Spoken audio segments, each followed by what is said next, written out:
mean, I certainly was exposed to some people who, in retrospect, I think were very good leaders.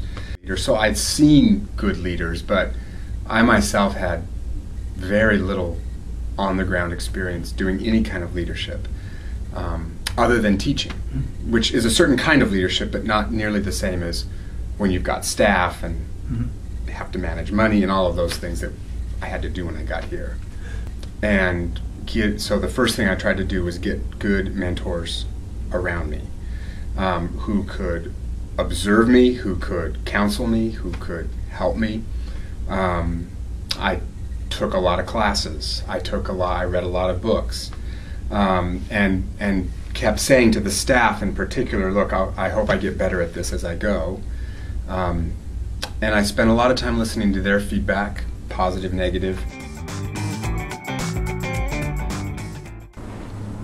I was fortunate to go through some leadership training, some management training early in my career, and it was helpful to understand my psychological profile. There are a number of different ways that can be done, of course, but it was helpful just to see how I compared to other people and understand that there are different ways of approaching a situation.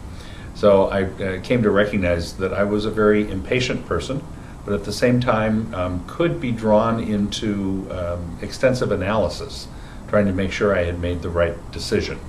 At other times, however, I found that I was quite impulsive and impatient. So I have to balance those two, making sure that I have enough information, but not engaging in analysis paralysis and not being willing to move ahead. Also, importantly, I recognize that I'm not a 10. There aren't any 10s out there. No one's perfect. And parallel to that is that the people who are working on a problem, the people who are closest to it, are going to have very good ideas about what to do with a particular situation. So understanding that the leader cannot be expected to have all the answers and usually will not have all the answers. Making sure that others are involved in the situation, the analysis of the situation and charting a course for improvement, both very important.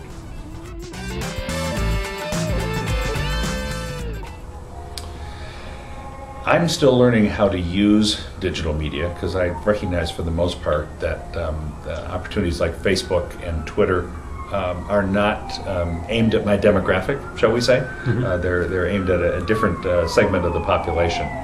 But that is a very important segment of the population, particularly when we talk about blood donors of the future. They will be getting younger than they are today, and we need to figure out how to reach them. Thankfully, we have people on our staff who are younger and understand the social media and can apply them.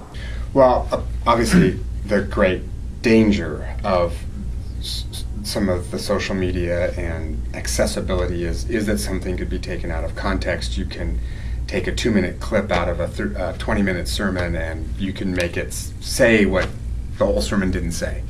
I mostly don't worry about that. I think if it's going to happen, it's going to happen. I think there are some.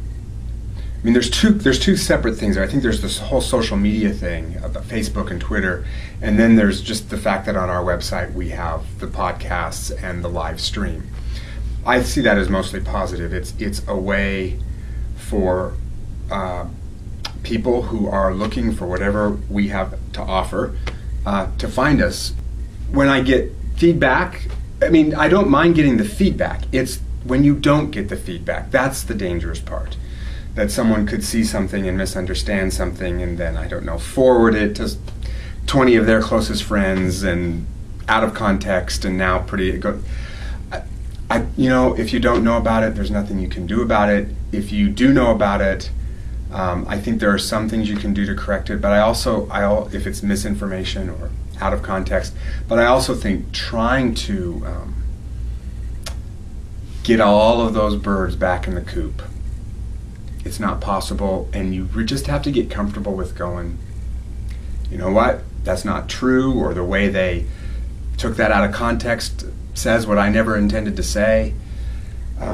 I'll do my best to correct the perceptions, but I know there's no way I can contain that, and I'll just have to trust that God is the keeper of my reputation and of this church's reputation, and I can't try to get to every person who may have misheard or misunderstood or seen something out of context. And that's the world we live in today. To me, a leader leads. A leader has credibility through vision and commitment.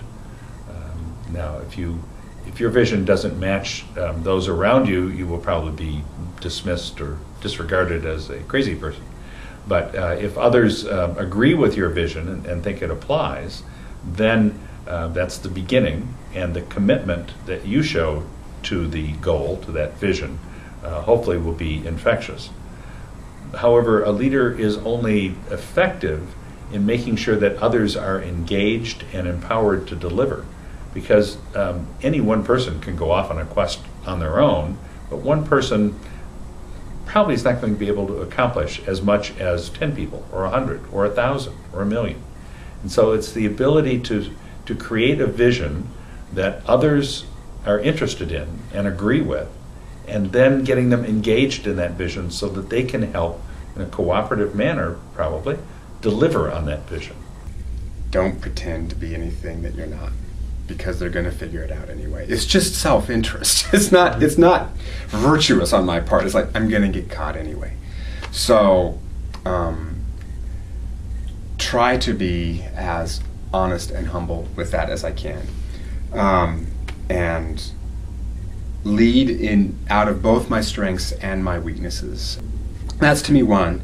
The other is, one of my definitions of leader is someone who follows so hard after something that other people can't help following that person as he or she follows that thing. So for me, that's Jesus and the vision I believe he's given for this church. In a business context, it might be the goals of the company or whatever it is. I think people get caught up. It's like, when you're behind a truck, there's a certain draft that pulls you along. I think people get caught up in a leader who is passionately pursuing a direction, and so that to me is very important as well. Which brings me to kind of a third adage I have, which is leaders go first and leaders go most. And so I better be doing first and most that which I am hoping the congregation will do.